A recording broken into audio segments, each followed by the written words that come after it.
नमस्कार दोस्तों, स्वागत है आप सभी का आज के वीडियो में।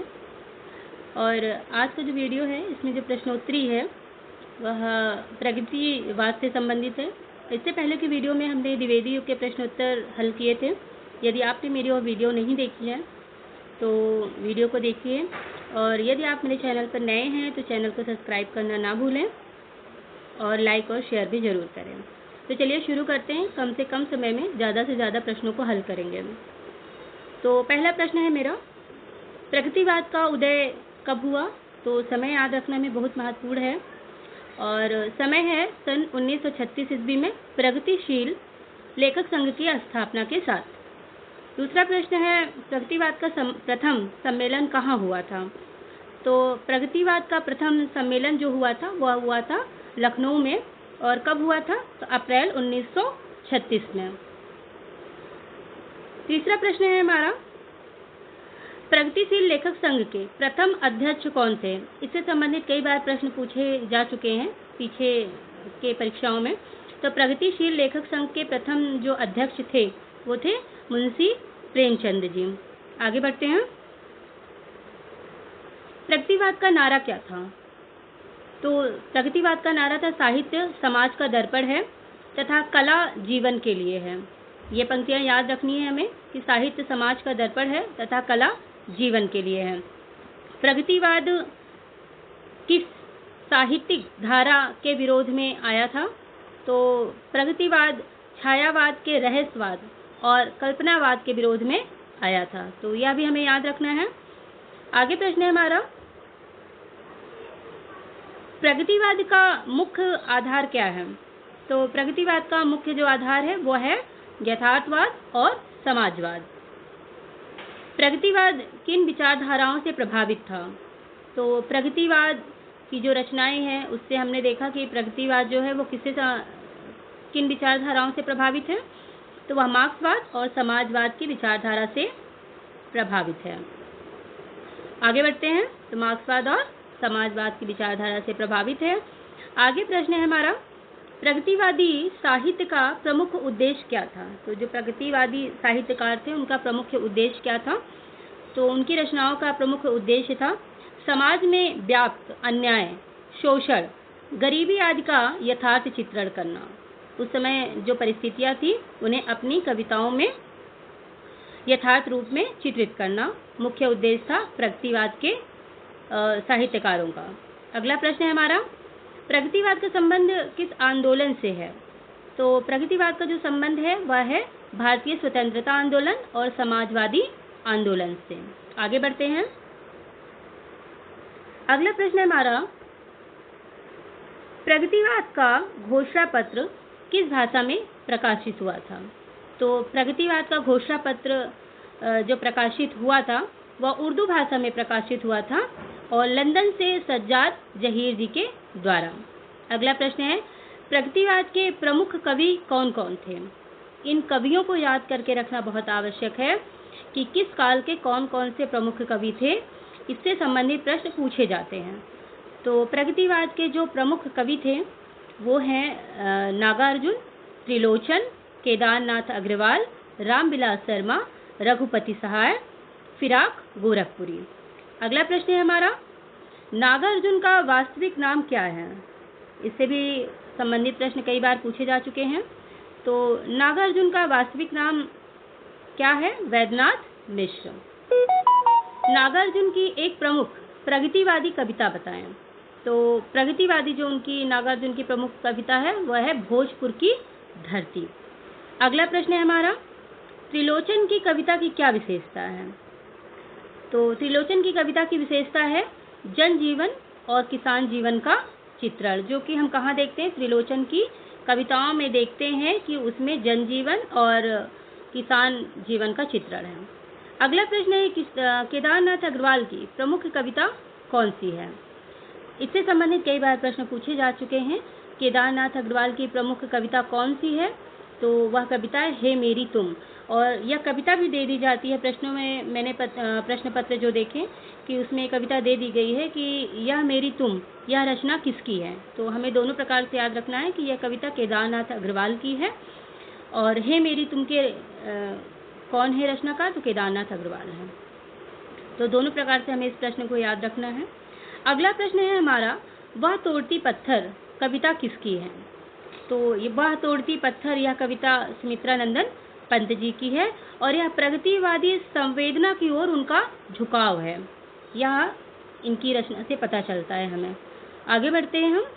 अगला प्रश्न है हमारा, धरती काव्य संग्रह किसका है? तो धरती काव्य संग्रह किसका है? नागार्जुन जी का है। आगे बढ़ते हैं। नागार्जुन की सभी रचनाओं को याद करके रखना है, सभी महत्वपूर्ण है। अगला प्रश्न है हमारा, मुक्तिबोध किस साहित्यिक धारा से जुड़े थे? तो मुक्तिबोध प्रगतिवाद और प्रयोगवाद दोनों से ही जुड़े हुए उनकी हमें रचनाएं मिलती हैं। तो प्रगतिवाद और प्रयोगवाद दोनों से जुड़े हुए हैं। अगला प्रश्न हमारा, नागार्जुन को किस उपनाम से जाना जाता है? तो नागार्जुन के कई नाम हैं, वो भी हमें याद रखना है। और किस उपनाम से जाना जाता है? तो वह है जनकवि। पिपासा कविता किस कवि की है? तो पिपासा कविता है केदारनाथ अग्रवाल की। आगे बढ़ते हैं। प्रगतिवाद में साहित्य का आधार क्या माना गया है? तो प्रगतिवाद में साहित्य का आधार माना गया है समाज का यथार्थ जीवन। समाज का जो यथार्थ जीवन था उसी को लेकर साहित्यकारों ने अपनी रचनाएं रची हैं। अगला प्रश्न है, प्रगतिवादी कविताओं में किस वर्ग के जीवन का चित्रण प्रमुख है? तो किस वर्ग के जीवन का प्रमुख चित्रण है? तो वह है किसान, मजदूर और शोषित वर्ग, जो उस समय के शोषित वर्ग थे उनकी है। अगला प्रश्न है, प्रगतिवाद में भाषा कैसी थी? तो प्रगतिवाद की जो भाषा थी वह सरल, सहज और जनभाषा के निकट, मतलब ऐसी भाषा थी कि लोगों को समझ में आ सके, इस प्रकार से जनभाषा थी। अगला प्रश्न है, प्रगतिवादी कवियों ने किस चीज का विरोध किया? तो प्रगतिवादी कवियों ने रहस्यवाद, कल्पनावाद और पलायनवाद का विरोध किया। छायावाद के विरोध में ही प्रगतिवाद का जन्म हुआ था, क्योंकि छायावाद में रहस्यवाद, कल्पनावाद था, तो उसी के विरोध में ही प्रगतिवाद का जन्म हुआ है। अगला प्रश्न है, प्रगतिवादी काव्य की प्रमुख प्रवृत्ति क्या है? तो प्रगतिवादी काव्य की जो प्रमुख प्रवृत्ति है वह है यथार्थवाद, सामाजिक संघर्ष, क्रांति की चेतना। अगला प्रश्न है हमारा, प्रगतिवादी कवियों ने किनके प्रति सहानुभूति दिखाई है? तो जो प्रगतिवादी कवि थे उन्होंने अपनी रचनाओं में किसके प्रति सहानुभूति दिखाई है? तो वो है शोषित, दलित और निर्धन वर्ग।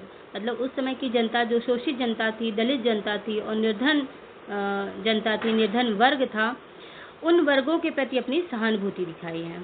अगला प्रश्न है हमारा, प्रगतिवाद को किस साहित्यिक धारा का विपरीत ध्रुव कहा जाता है? तो किस साहित्यिक धारा का विपरीत ध्रुव है? तो वह है छायावाद का, क्योंकि छायावाद में जैसे कल्पना था, रहस्यवाद था, उसी के विरोध में प्रगतिवाद का उद्भव हुआ है, तो वह उनके विरोध में है। अगला प्रश्न हमारा, कला जीवन के लिए यह विचार किस धारा का है? तो कला जीवन के लिए है, यह विचारधारा प्रगतिवाद का है। अगला प्रश्न हमारा, प्रगतिवाद ने भारतीय साहित्य में क्या जोड़ा? तो प्रगतिवाद ने भारतीय साहित्य में यथार्थ चेतना और सामाजिक प्रतिबद्धता को जोड़ा है। अगला प्रश्न है हमारा, प्रगतिवादी काव्य का प्रमुख शिल्प क्या है? तो प्रमुख शिल्प जो है वो है कथात्मक शैली और यथार्थ चित्रण। अगला प्रश्न हमारा, प्रगतिवाद के प्रमुख आलोचक कौन थे? आलोचकों में आपको पता है प्रसिद्ध जो सबसे प्रमुख हैं वो है रामविलास शर्मा जी। तो प्रगतिवाद के प्रमुख आलोचक कौन है? तो है रामविलास शर्मा। प्रगतिवाद और संस्कृति किसकी कृति है? बहुत ही महत्वपूर्ण रचना है प्रगतिवाद और संस्कृति, या किसकी कृति है? तो यह है रामविलास शर्मा जी की। रामविलास शर्मा की आलोचना का मुख्य आधार क्या था? तो मुख्य आधार रहा उनका ऐतिहासिक भौतिकवाद, जिसे हम मार्क्सवाद भी कहते हैं। तो उनकी आलोचना का मुख्य आधार रहा मार्क्सवाद। भारतीय साहित्य की भूमिका किसकी कृति है? यह रचना भी महत्वपूर्ण है। रामविलास शर्मा की जो भी रचनाएं हैं सभी महत्वपूर्ण हैं और वो सभी हमें याद रखनी है। तो भारतीय साहित्य की भूमिका किसकी कृति है? तो वह रामविलास शर्मा जी की। प्रगतिवाद के आलोचकों का मुख्य उद्देश्य क्या था? तो प्रगतिवाद के आलोचकों का मुख्य उद्देश्य था साहित्य को सामाजिक संघर्ष और यथार्थ जीवन से जोड़ना। प्रगतिवाद के जो साहित्यकार थे उनकी रचनाओं का उद्देश्य यही था कि उसमें अपनी रचनाओं में वो जो यथार्थ जीवन है, सामाजिक चित्रण है, उसे प्रस्तुत करें, उसके प्रति लिखें। तो साहित्य को सामाजिक संघर्ष, जो समय संघर्ष जनजीवन में चल रहा था, निम्न वर्ग और निर्धन वर्ग से जोड़ना ही उनका मुख्य उद्देश्य रहा, ताकि ज़्यादा से ज़्यादा लोगों को साहित्य से जोड़ सके।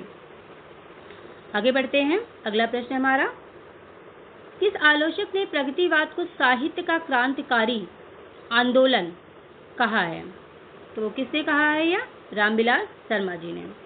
आधुनिक साहित्य की प्रवृत्तियां किसकी आलोचना है? तो उस समय के प्रमुख आलोचक में नामवर सिंह भी आते हैं। तो आधुनिक साहित्य की प्रवृत्तियां किसकी आलोचना है? तो है नामवर सिंह की। प्रगतिवाद में आलोचना का मुख्य सूत्र क्या था? तो प्रगतिवाद में आलोचना का मुख्य सूत्र जो था वो था साहित्य और समाज का गहरा संबंध। अगला प्रश्न है हमारा, ये जितने भी प्रश्न हैं सभी प्रगतिवाद से संबंधित प्रश्न हैं, महत्वपूर्ण 100 प्रश्न हैं लगभग। और आगे बढ़ते हैं। आलोचना और प्रगतिवाद पुस्तक किसकी है? तो आलोचना और प्रगतिवाद जो पुस्तक है वो है रामविलास शर्मा जी की। नामवर सिंह ने प्रगतिवाद को किससे जोड़ा है? तो नामवर सिंह ने प्रगतिवाद को समाजवादी चेतना और यथार्थवाद से जोड़ा है। अगला प्रश्न हमारा, प्रगतिवाद में किस विधा को विशेष बल मिला है? तो प्रगतिवाद में कहानी और उपन्यास को विशेष बल मिला है। आगे बढ़ते हैं, यहाँ से हम उपन्यास के कुछ प्रश्न देखेंगे। गोदान उपन्यास किस धारा का श्रेष्ठ उदाहरण है? तो ये तो हमें पता है कि गोदान उपन्यास जो है वह मुंशी प्रेमचंद्र द्वारा लिखा गया है, लेकिन किस धारा का श्रेष्ठ उदाहरण है? वह है प्रगतिवाद का। और गोदान उपन्यासकार के लेखक कौन है? तो मुझे लगता है यह प्रश्न तो सभी को पता होगा कि गोदान उपन्यासकार कौन है। गोदान उपन्यास के उपन्यासकार कौन है? तो मुंशी प्रेमचंद जी हैं। क्योंकि मुंशी प्रेमचंद जी की रचनाएं तो हमें याद रखनी है, चाहे कहानी है, चाहे नाटक है, चाहे उनके उपन्यास हैं, सभी महत्वपूर्ण हैं। अगला प्रश्न है हमारा, आंसू और निर्मला उपन्यास किस लेखक की प्रगतिवादी रचना है? ठीक है, तो आंसू और निर्मला जो उपन्यास है, उपन्यास की बात हो रही है, आंसू और निर्मला उपन्यास किसकी रचना है? तो वह है मुंशी प्रेमचंद की। अगला प्रश्न है, प्रगतिवाद के श्रेष्ठ कहानीकार कौन है? तो प्रगतिवाद के श्रेष्ठ कहानीकार भी कौन है? मुंशी प्रेमचंद जी। कफन कहानी किसकी है? तो कफन कहानी प्रेमचंद की है और यह कहानी बहुत ही मार्मिक है, पढ़नी ही चाहिए सभी को। यदि नहीं पढ़ी है आप लोगों ने तो अवश्य पढ़िएगा। अगला प्रश्न है हमारा, यशपाल किस धारा के प्रमुख उपन्यासकार हैं? तो यशपाल प्रगतिवाद के प्रमुख उपन्यासकार हैं। दिव्या उपन्यास किसका है? दिव्या उपन्यास यशपाल जी का है। अगला प्रश्न हमारा, भीष्म सायनी किस धारा से जुड़े थे? तो भीष्म सायनी प्रगतिवाद से जुड़े थे और इनके उपन्यास भी बहुत महत्वपूर्ण हैं। अगला प्रश्न है हमारा, तमस उपन्यास किस लेखक का है? तो तमस आपको पता है भारत और पाक विभाजन पर लिखा गया उपन्यास है और बहुत ही महत्वपूर्ण उपन्यास है, तो इससे संबंधित सभी प्रश्न हमें याद रहने चाहिए। तो तमस उपन्यास भीष्म सायनी का है। अगला प्रश्न हमारा, प्रगतिवादी धारा का सर्वश्रेष्ठ नाटककार कौन है? तो प्रगतिवादी धारा का सर्वश्रेष्ठ नाटककार हैं प्रेमचंद जी। अगला प्रश्न हमारा, प्रेमचंद का प्रसिद्ध नाटक कौन सा है? तो मैंने जैसे कि बताया प्रेमचंद से संबंधित नाटक, कहानी, उपन्यास सभी हमें याद होने चाहिए। तो प्रेमचंद का जो प्रसिद्ध नाटक है वह है करबला। आगे बढ़ते हैं हम। अगला प्रश्न है हमारा, संगीत और रंगमंच में प्रगतिवादी दृष्टि का विकास किस काल में हुआ? तो वह हुआ है 1940 में, 1940 के बाद माना जाता है।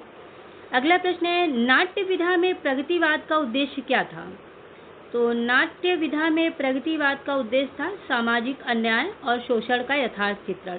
मतलब प्रगतिवादी जो थे वो चाहे नाटक हो, उपन्यास हो, हमें प्रेमचंद जी की भी कहानी, उपन्यास, नाटक सभी में देखने को मिलता है कि जो सामाजिक अन्याय था और जो शोषण था उसके विरोध में या उसका यथार्थ चित्रण ही उनका उद्देश्य रहा है। अगला प्रश्न है हमारा, आधे अधूरे नाटक किस लेखक का है? तो आधे अधूरे नाटक जो है मोहन राकेश का है। हालांकि यह नई संवेदना की ओर थोड़ा सा जाता है, उस तरफ भी झुकाव है इसका, किंतु इसे हम प्रगतिवाद में भी लेते हैं। अगला प्रश्न है, IPTA Indian People's Theatre Association का संबंध किस धारा से है? तो यह है प्रगतिवाद से। और अगला प्रश्न है हमारा, IPTA की स्थापना कब हुई? तो 1943 में हुई थी। IPTA का उद्देश्य क्या था? तो IPTA का उद्देश्य था नाटक, गीत और कला के माध्यम से समाजवादी चेतना का प्रसार करना। IPTA से जुड़े प्रमुख लेखक कौन थे? तो वो लेखक थे सज्जाद ज़हीर, कैफी आजमी, हबीब तनवीर। गांव का आदमी नाटक किस लेखक का है? तो गांव का आदमी नाटक जो है उसके लेखक हैं उदय शंकर भट्ट। आगे बढ़ते हैं, ये हमारे महत्वपूर्ण 60 प्रश्न हो गए और आगे बढ़ते हैं हम। प्रगतिवादी कविता में किस प्रकार की भाव भूमि मिलती है? तो सामाजिक विषमता, वर्ग संघर्ष, किसान मजदूर का जीवन। आगे बढ़ते हैं, अंधेरे में कविता किसकी है?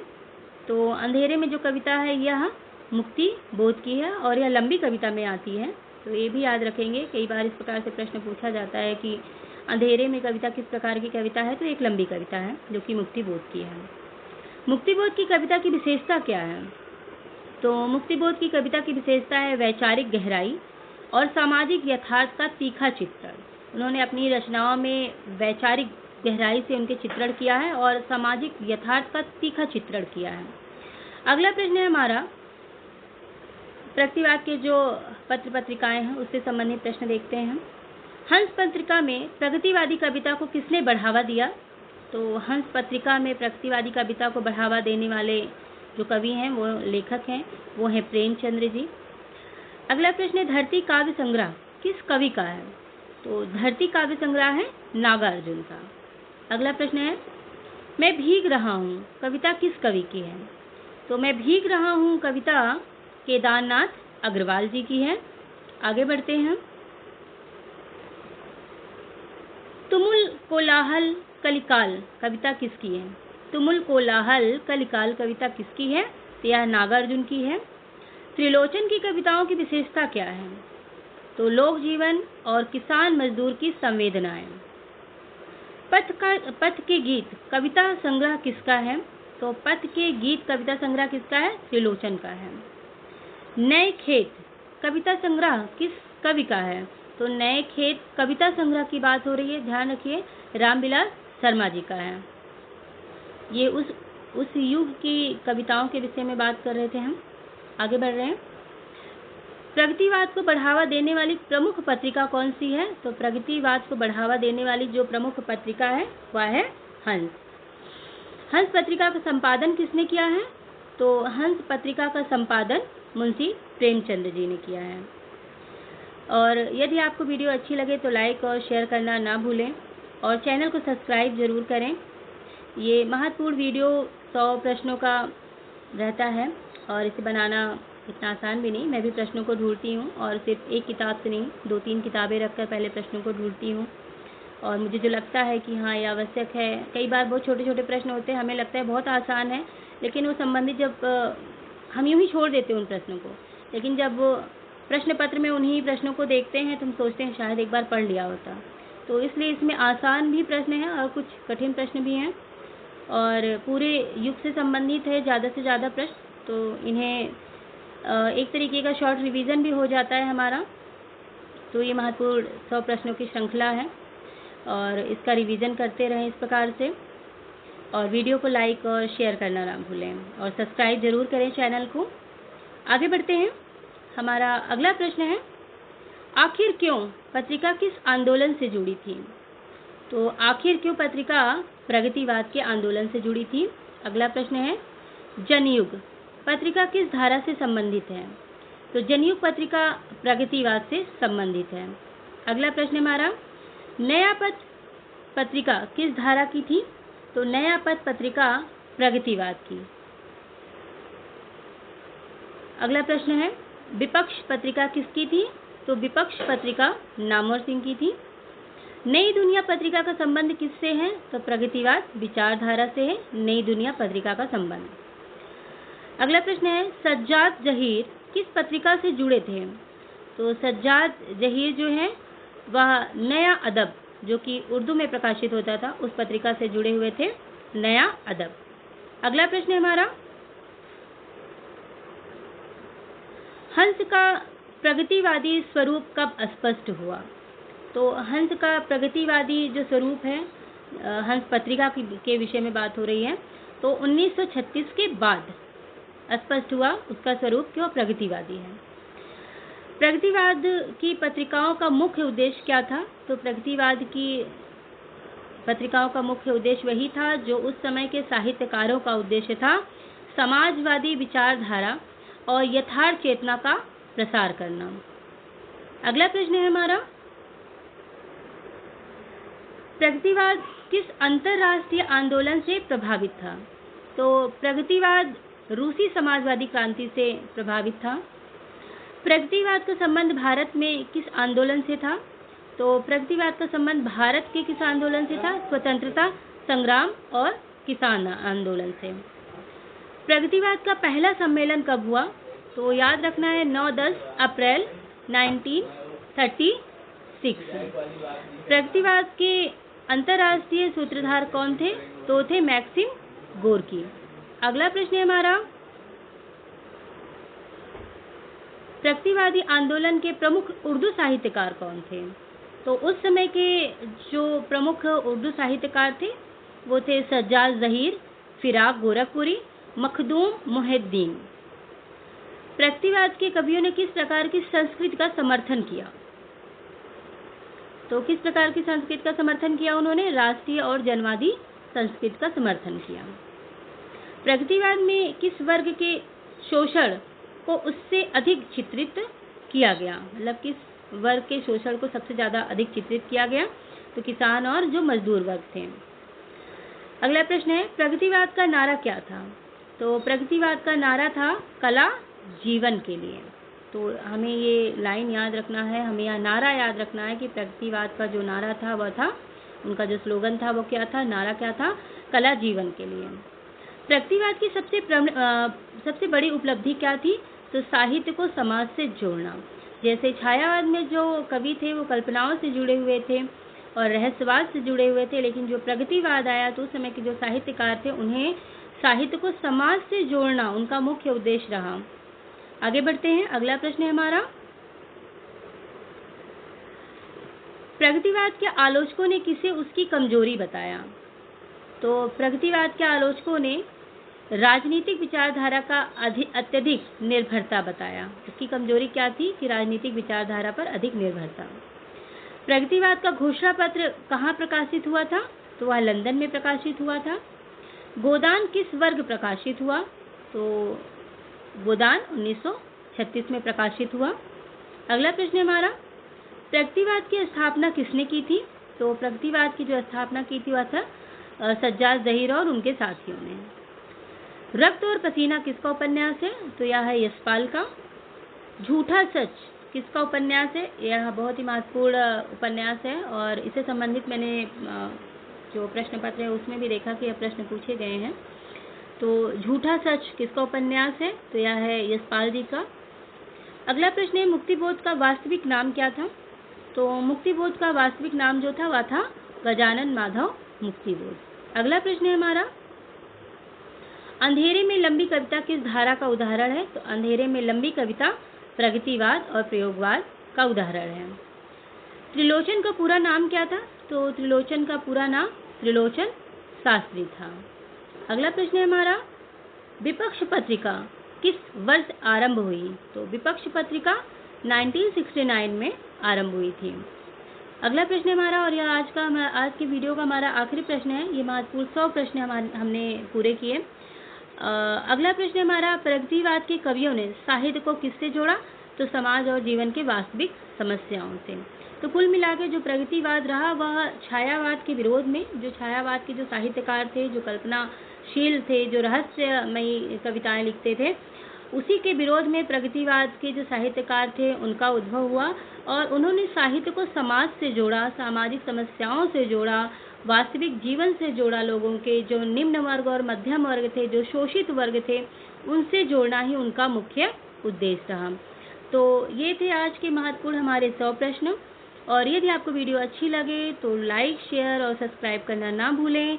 और यदि आपका कोई सुझाव है तो कमेंट के माध्यम से अवश्य लिखें। धन्यवाद।